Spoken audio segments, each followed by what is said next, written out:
Prime Minister Narendra Modi delivered a strong indirect response to US President Donald Trump's tariff escalation against India. He said that the country will never compromise on the interests of farmers, fishermen and dairy farmers. Let's in fact listen to what the Prime Minister had to say.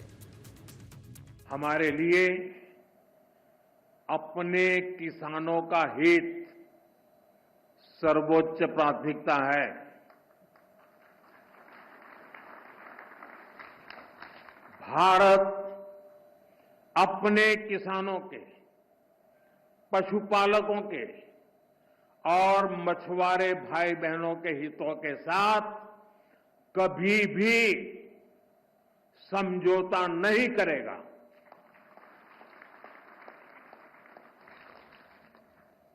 और मैं जानता हूं व्यक्तिगत रूप से मुझे बहुत बड़ी कीमत चुकानी पड़ेगी, लेकिन मैं इसके लिए तैयार हूं। मेरे देश के किसानों के लिए, मेरे देश के मछुआरों के लिए, मेरे देश के पशुपालकों के लिए आज भारत तैयार है। Now, this comes after US President Donald Trump signed an executive order imposing an additional 25% tariff on all imports from India, citing New Delhi's continued purchase of Russian oil. So this makes it 50% tariff. The move comes just weeks before crucial strategic and trade talks between the two nations marks a sharp turn in US-India relations and raises concerns of economic coercion under the guise of sanctions.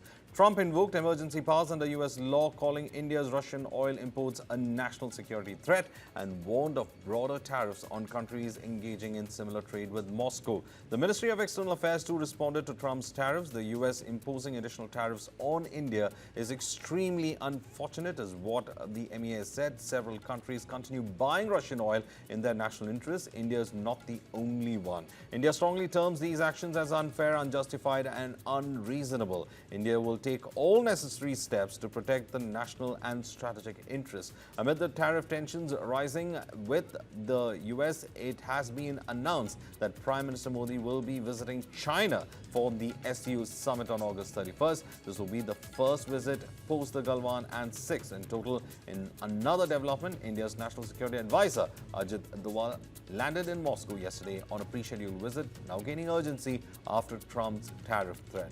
Meanwhile, US Special Envoy Steve Witkoff is also in Moscow, and speculations rife that the two may meet as both sides attempt to manage a rapidly spiraling situation. Though Trump has not softened up, friends of India are alarmed. Former US Ambassador to the United Nations and fellow Republican leader Nikki Haley publicly questioned Trump's stance, writing on X, and I quote, "India should not be buying oil from Russia, but China, and an adversary and a #1 buyer, Russian and Iranian oil, got 90-day tariff pause. Don't give China a pass and burn a relationship with a strong ally like India." What is America's reality? Well, let's take a look at the situation on the ground for them. It has turned into a sanctions regime. Since 1949, US has imposed 486 solo sanctions. Ujit Patel, former RBI governor, says that US has pioneered secondary sanctions on industrial scale, which relies on American financial system and supremacy of the dollar. These sanctions have created problems for emerging economies, including India.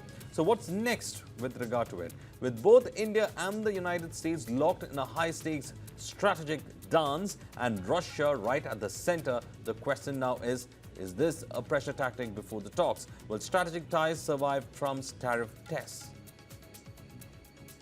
Let me go, please. Indian officials have said that there are other countries that are buying Russian oil. It's okay. Like China, for instance, It's buys okay. more. Yeah. Why are you singling India out for these additional sanctions? It's only been 8 hours, so let's see what happens over the next. More secondary sanctions you're going to see very a lot soon. more. So this is a taste of You're what's going to to see a come. lot more. You're going to see President, so much secondary sanctions. Yes, ma'am. Sorry.